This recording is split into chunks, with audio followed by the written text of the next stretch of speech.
we have taken a lot of creative liberties in order to make the story much more engaging for the audience. And that's why I would say what is true is, yes, it's inspired, her character is inspired by Usha Ben Mehta, but it is not based on Usha Ben Mehta. Thank you. That language clarification is important, and I'm sure that we will take that cue from you, Kanan. So for the rest of this conversation. It's a story that must be told, that has to be told. The freedom that we enjoy today, the independence that we take for granted, there are hundreds and thousands of people who've laid their lives to get us this. So many silent warriors, unsung heroes who've got lost in the annals of history must be celebrated and talked about. This story is also about the ingenuity of youth.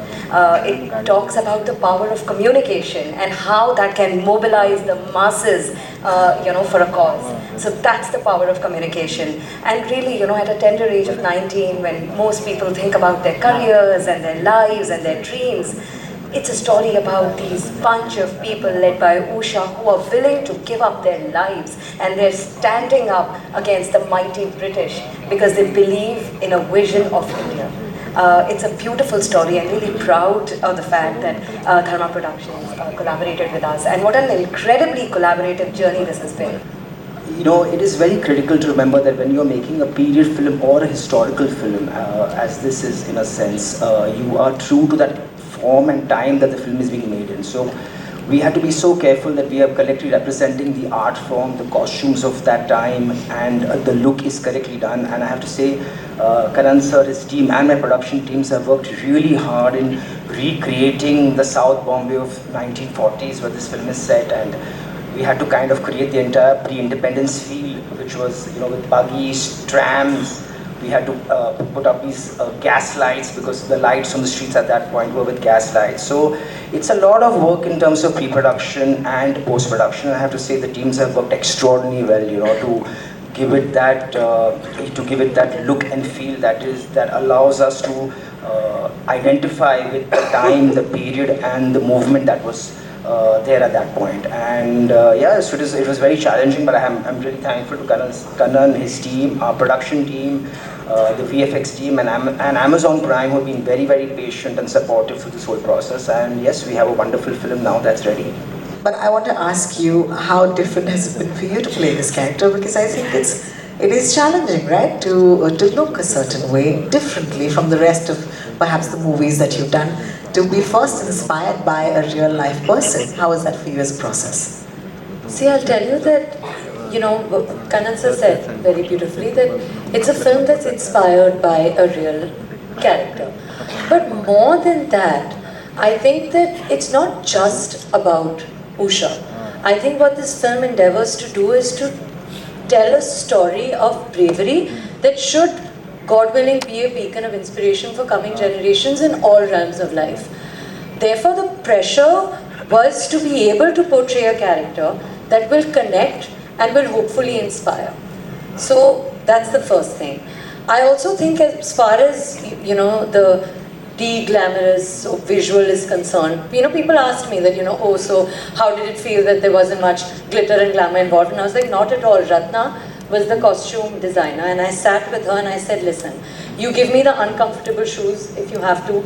You give me like loose fit kurtas. We don't need like any, silhouette and any of that. Hair makeup is okay. I've never ever done a film without mascara or nail polish. I kind of am obsessed with these two things. I enjoy them. None here. So it's been like visually also very different for me to be able to do something like this. But like Karan sir said, he spoke as a filmmaker, as a producer, and I'll say the same as an actor. I think that the film's soul is what's beautiful. It's actually not about the mascara or the silhouettes or the nail polish. I think that inner strength and inner beauty is what this film tries to model of the story. So the film, we are hoping that with the film the audiences are made aware and they understand what went through at that point in time with the freedom struggle. It's really for us, the film is really a tribute to all these unsung heroes who, some of them who are known, some of them are not known, and the fights that they put up in various forms. and which have allowed us to achieve the independence that we're all enjoying today. And I think for us, the most important thing is the film has a very strong messaging that resonates even today, and especially on the youngsters, that you have to stand up for your rights, you stand up against injustice, and you don't bow down to your ideologies in the face of adversity. I think these are the messages that this film gives out. With an actor or a studio is do not comment, do not commit, do not say anything, keep a straight face, don't say anything. Because I am a habit, like I'll be vulnerable in that moment, I'm like, chalo banate picture yaar, we'll make it happen. But wo nahi hota na, because I'm only saying it and you're going and you're combating all other issues. But I have to say that, top of our list of love stories, Amazon definitely plays a big part in being on that list, and we're forever grateful because our creative collaboration is actually very strong. They go legal, financial, contractual, monetary, ये तो होता रहता है. हम सबके साथ होगा. This is part and parcel of, it's what you call, call an occupational hazard. But like at the end of the day, when you're working with such amazing minds, you have to kind of put all that in the back door and say that, let me dig into this brain, because this brain is what really does it for all of us. So we're very grateful and very happy. And I know that I have to add to one thing, we've been saying patriotic and this and that. I want you to know, as an audience, this film will keep you on your feet as well. It is also a thriller in its end. And I don't want everyone to just think that this is some saga of a freedom fighter, which it is, and a brave one, and a beautiful one. But the way Kanan has directed it is the last act of that film will keep you at the edge of your seat. It's literally thrilling as well. And that to me was the big plus of this film, that you can manage that component by telling a patriotic narrative. And there is truly a directorial victory.